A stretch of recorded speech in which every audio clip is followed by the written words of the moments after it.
it's really honor to have such incredible person really here. And yes, Professor Matt Abrams and our Georgian audience, it's like a great opportunity for us to ask questions, and particularly about this book, Think Faster, Talk Smarter, How to Speak Successfully When You Are Put on the Spot. And I would quickly go through Professor Abrams' background. So he's a leading expert in the field of communication and a lecturer in organizational behavior at Stanford University. He has won alumni teaching awards, and he's a really respected and really important person in this area. And I encourage you to read the poster about him. I really quickly want to jump to the question sections because I hope this is the part we all are really interested in also. Dear Matt, your work really inspires us, and I'm sure it will and it is inspiring many people. And I think that it's not only about making like people better communicators. I really saw how you are trying to make people like make us overall better person, seriously. And yes, I want to first thank you for taking your time out of your very busy schedule to just join us and listen Georgian audience. And yes, so that's brief introduction from us. Well, thank you. You are too kind. I am excited to be here with all of you and to take your questions. Great. So I think it will be great if I start from the pre-sent questions from the audience, and then if they have any questions, they can write in chat or raise their hands and directly ask you. Okay, so can you tell us about like your book, Think Faster, Talk Smarter, and what inspired you to write it? Yeah, excellent. Well, thank you. So the book was written primarily because most of our communication is not planned. We don't have time to put the slides together, to create the agenda, to practice the pitch. Most of our communication in our everyday lives happens in the moment. It is spontaneous. We have to come together and we get a question asked, or somebody asks for feedback, or we're making small talk. Most of our communication happens in the moment, and there isn't a lot of material out there to help people. So I've developed a methodology through my work at Stanford to help people feel more comfortable and confident speaking in the moment. So what motivated me was the fact that we are all doing this all the time, and many of us do not feel like we're doing it well. Great. Yes. So why do you believe that like effective communication is crucial for today's world? I mean, like, how does it connect with your experiences as a professor, as a podcast host, author, speaker, martial artist? And my favorite one actually is your examples from as a husband and as a dad. So yeah, if you can tell us. Thank you. So, I mean, communication is critical. I think we all learned during the pandemic just how important communication is when we couldn't do it the way we were normally used to doing it. So we've learned that communication is super important, and it's something that we have to really think about and work to do better. And I certainly see it play out in my life all the time, with my kids and my teaching, with my friends. So communication really is central. If you think about it, the word communication means to make common, to connect, to collaborate. And it's really how we operationalize most of our relationships. How do you signal you're in a relationship? Through your communication. How do you as a leader lead? Through your communication. So communication is critical, and it would be a mistake not to focus on it and try to get better at it.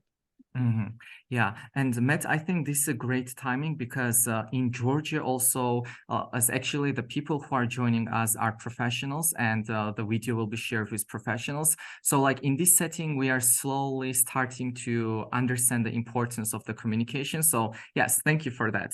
And Matt, so you dedicate a significant portion of your introduction of your book to convincing people that like their fears of extemporaneous communication is like valid, it's somewhat universal, and like they can improve and with practice and preparation. And yes, this makes sense, but like the question comes like, why do you think that it's often challenging to persuade people, like individuals, that they can become better at like something, and especially in the context of communication?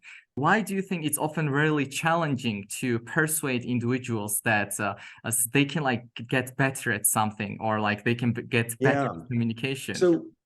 So I first and foremost, everybody can get better at communication, period. I've seen it in my own life and the people I teach and I coach. So people can get better. I think what happens is we see people who are so good at communication that we say to ourselves, I can never do that. They're just special. They were born that way, which isn't true. We can all learn to get better, for sure. We also have standards in our mind that are super high. If you've ever watched a TED Talk or a senior leader at a company speak, they tend to communicate so well. And we think, oh my, I'll never be able to do that. And so what makes it hard is people don't have the self-belief that they can get better. So part of what I do is I try to break down the steps so that people can see that it's not going from here to here, it's going from here to here to here to here to here. So it's gradual. And that's what encourages people to think that they can do it. Mm-hmm. Yes. Yeah, this is quite interesting. It's like you are giving them hope that yes, they can improve in that sense, and these steps are achievable, and these are incremental steps. And yes, I also noticed that throughout your book, you highlight that it's not that person should be perfect in all sense, but like they can grasp something they are comfortable with and That's follow right, it. exactly. You find the little thing you're comfortable with. Mm-hmm. Mm-hmm. Sounds great. Yes, and yes, I would like to share something that happens with me, and I think that it's kind of so one of the strategies, and I wonder what's your opinion regarding it. So, for example, like when I'm placed in impromptu situations, I usually like to tell the audience that I'm kind of excited, and yes, I'm nervous, like highlighting my feelings. And do you think this is a like embracing and acknowledging nervousness is essential to, is it a technique to foster authenticity in communication? Is it something good to share, like share your nervousness to the audience? I don't think so, Oh. actually. So first, most people are nervous when they speak. Like 85% of people report anxiety in high stakes situations. And I think the other 15% are lying. So there are things that we can do to be more confident, for sure. But most people are nervous. I don't like acknowledging it, because when I tell you, oh, I'm so nervous to be here, everybody in the audience then starts paying attention to everything I'm doing that signals I'm nervous. It is far better to just work on your anxiety, taking some deep belly breaths, doing some other things. And I can point everybody to resources. My first book was called Speaking Up Without Freaking Out. And it's all about how to manage anxiety around speaking. If you go to, I'll just put it in the chat here. If you go to mattabrahams.com, hold on, let's go here, got it. There we go. And there's a resources page, and I have a whole page on how to manage anxiety. But when you tell people you're nervous, then everybody pays attention to your nervousness. And that's not what we're trying to do. We want them to pay attention to our message. So I'd rather you manage it without acknowledging it. I think it's much better that way. Yes, this is an interesting perspective, in a sense that in your book, you also say that as humans, we want other person who is presenting to have actually good speech, like they need. Yeah, we want them to be successful. Nobody goes to watch a speaker and say, I hope they fail. Yeah. Right? I want to learn something from them. And when we remind ourselves that our audience wants us to succeed, it can really help. Yes. So this is something to consider.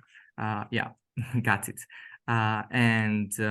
Yes, so you also highlight three really important things like patience, commitment, and grace. The thing we are returning back to are the qualities you mentioned as an essential in mastering spontaneous communication.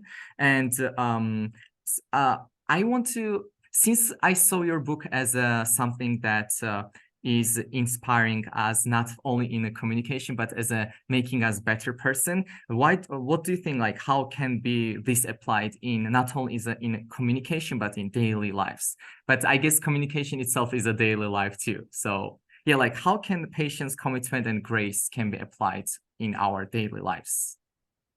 Yeah, well, so it's important. I mean, I think just to live a fulfilling, meaningful life, we have to have that approach. But we have to be patient with ourselves. We have to give ourselves a little grace when it comes to communication and learning new communication skills. So we have to be kind to ourselves. We have to be kind to others as we're trying to learn these skills, and it can make a really big difference in how we connect with people and how we connect with ourselves. So I think coming from a place of gratitude, of grace, can really help us as we learn new skills. Mm-hmm. Okay. So speaking of that, so we say that like, yes, effective communication really can improve various aspects of the life.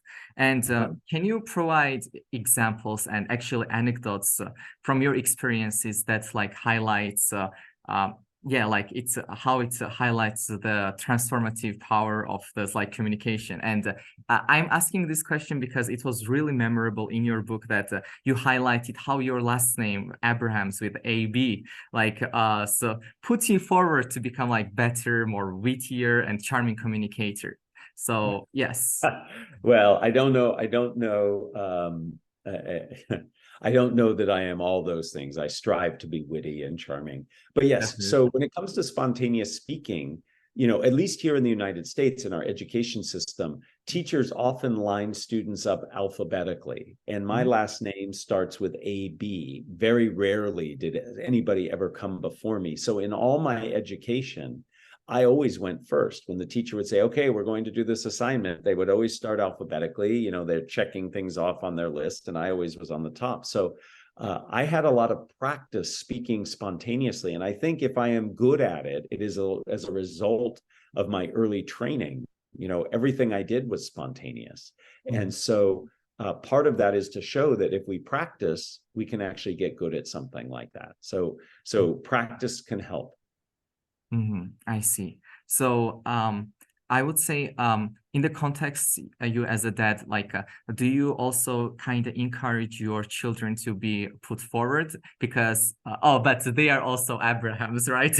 Yeah. So I've talked about it with my kids. I certainly have. I've told my children that, with the last name that we have, you will often go first, and to embrace that, and good things can come from that. I think I was not appropriately prepared for always going first, and I'm trying to help my children be more prepared for it so that they can perhaps embrace it in a way that I didn't. Yes, I see. Yeah, I like this idea that came right now. That's like nature versus nurture, and we see that the nurture, how important it is, and it also highlights the value of your book that it can bring. Thank Because you. after reading it, after learning couple techniques, like we can definitely improve. And yes, for me, it's quite impressive and exciting because I'm sure everyone has to do some so also like impromptu or like a presentation, and they can use these tricks, like some methods to deliver their message quite nicely. Although I think that many of us, and especially me, struggle to make things concise, but yeah. So I think we all struggle to make things concise. You are certainly not alone. mhm. But focusing your communication is important, and we can all learn to do that. Yes. So I wonder if the audience has any question. Thank you for the opportunity, and thank you for the very interesting responses. So I was wondering if you have any tips for like youth and kids, and how to encourage these skills from the beginning, and how to make them comfortable with spontaneous conversation, and actually how to build the leadership qualities among children so that they don't struggle when they are already adults. I really appreciate this question. Thank you for asking. Helping children become better communicators is something I'm very passionate about. And I think the first thing we do is we have to role model. We have to demonstrate good communication, and we have to talk about good communication. And then we have to reward good communication. So if you're involved in a conversation with your child, you can say, hey, I really liked how you explained that. That was really useful. Did you notice how you gave an example there to really help? So highlighting that, pointing out when you struggle with communication, when you have trouble with it, so that they see it's something that is not always easy, that you have to work at it, I think is important. And then to encourage kids, when I work, especially with young kids, the people that they see communicate the most are their teachers. And so I often use that as an analogy. I say, think about, how does your teacher teach you that concept? What is it that they do? So getting them to be more meta aware of how people communicate. So they might say, well, my teacher always tells a story before she does a math problem, or my teacher always connects what we talked about last class to this class. So all of a sudden, they're starting to see that communication is a process, that it's a series of steps. And then you can begin talking about how best to help them. And then the final thing is give them opportunities to speak.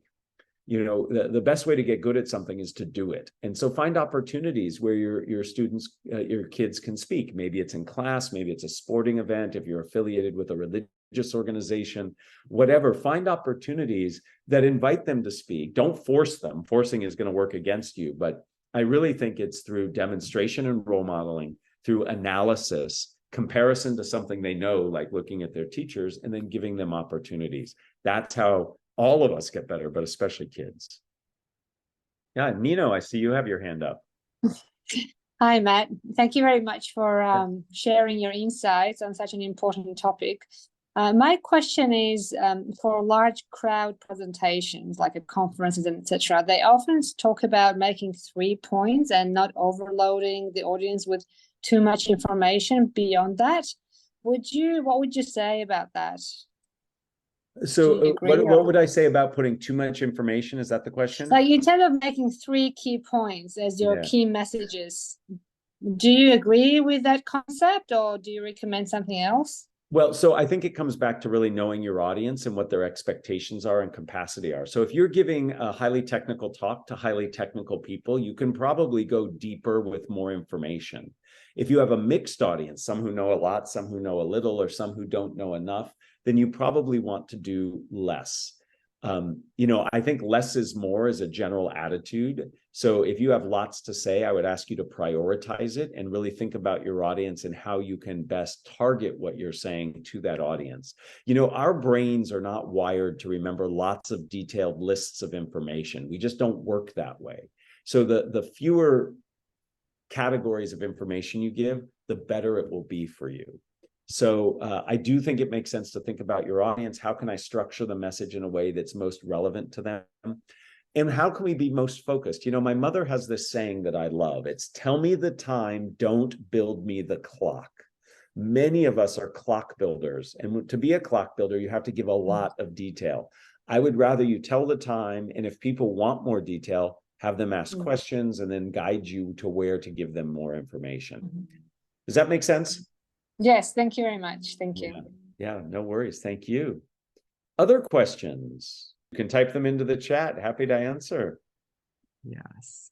And I was thinking about your previous answers that it kind of can be applied to adults too, right? Like everything you said for children, it's like, I would imagine that's like applied to me. So yeah, I think that's true. I mean, I think giving all of those things are very true of learning any skill, but especially communication. We need to see role models. We need to have opportunities. All of that is really important. And it's considering that like positive enforcement. Yeah, absolutely. Absolutely. Especially when you're learning something, positive reinforcement is really important. Yeah. So yeah, in your book, like you have really strong examples, which kind of have these pain points, like how people could be much better versions of themselves if only they could communicate, but they had to say no and they had to settle. Okay, so we have Elena with question. Please, Elena. Hello. Thank you for the introductory part. My question is about communicating at the parties, which is a really fun question because I think as professionals, we are pretty much used to this kind of structured communications, also what you do and things like that. But I think a lot of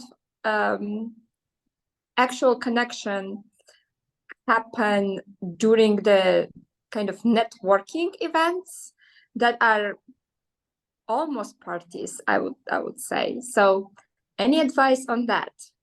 Thanks.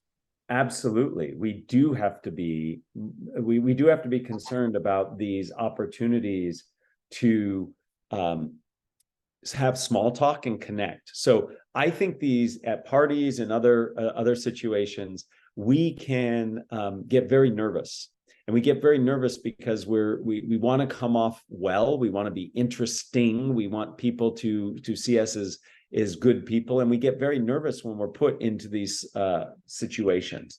And that can work against us. That can work against us in lots of the times that we want to speak. So I have a couple rules for how to do this. One, you want to be interested, not interesting. Your goal is to be curious, to listen, to get other people speaking, not to say these amazing things that everybody will remember. So first, you want to be curious. Second, you want to encourage people to share more. So you have to ask open questions. You don't just come in and say, hey, do you come here often? People say yes or no. You say, what brings you here, right? That's a very different type of question. It's more open. When people are responding, when you are in conversation and taking turns, you have two choices. You can offer what's called a supporting response, which asks them to give more detail, or you can give a shifting response, which changes the subject. So imagine you and I are at a party and you tell me that you just went on a vacation to the UK. And I could say, oh, where did you go? Did you visit London? That's a supporting response. Or I could say, oh, I just traveled to Spain. That's a shifting response. And what the research says is you want to do more supporting than shifting, not exclusively supporting, because that looks like you're hiding and not wanting to say things, but you want to have a balance between the two. So there are things that we can do in these small talk situations to make it better. Be curious, ask questions, focus on being interested, not interesting, and that will help. Oh, so we have several. Yes, Cecile, please. If I may use the opportunity to ask another question.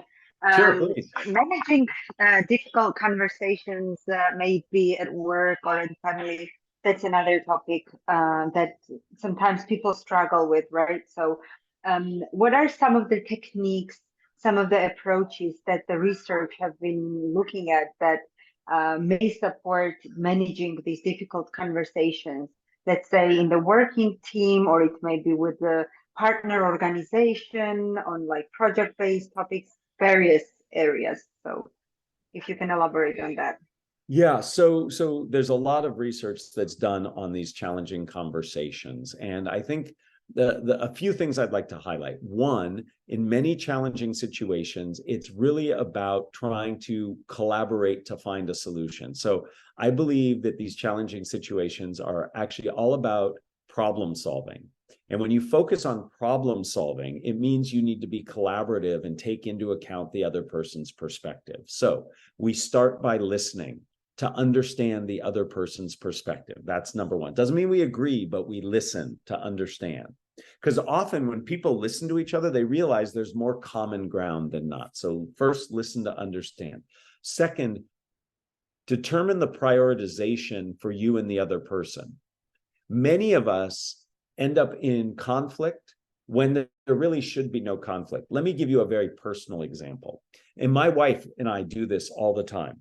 Let's say that we have a choice to make. Maybe we want to go out to dinner. And my wife says, I'd like to go to Italian food. And I say, I'd like to go to Spanish food. Well, that could be a conflict, right? But what we do is we use a scale of 1 to 10, and we say how important it is to us. So my wife might say, I want to go to Italian food, and it's an 8 for me. And I'm like, I want to do Spanish food. It's a 3 for me. No conflict, right? Because we see the priority there. So you have to listen to understand, and then you have to determine prioritization. It is very easy to assume that the other person sees the issue as strongly as you do.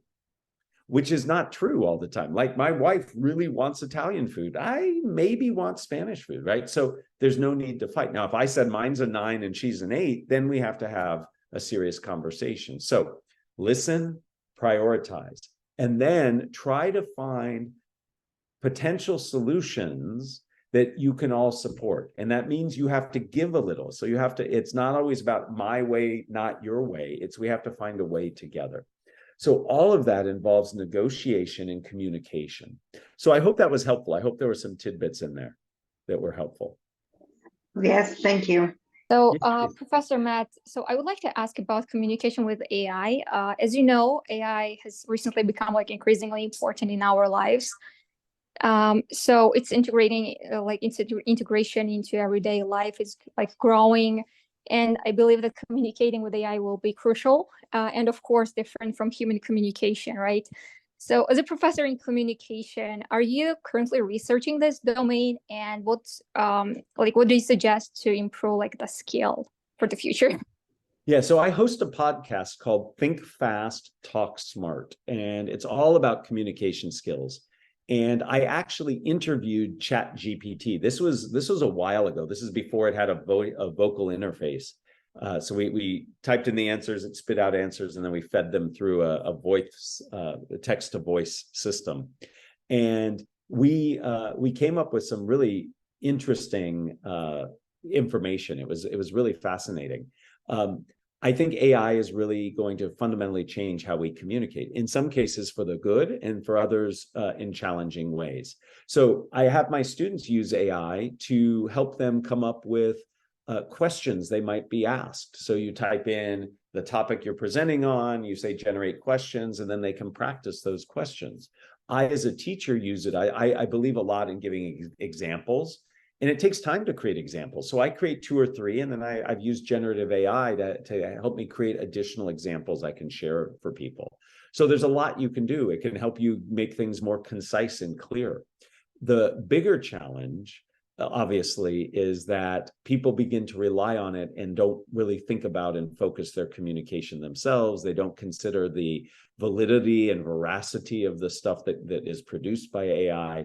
So I am hopeful that it can really help with communication. I am concerned about how that plays out. And I think all of us should be intelligent consumers of it. That is, make use of it where it seems to fit, and to be a little careful and thoughtful about how it all plays out.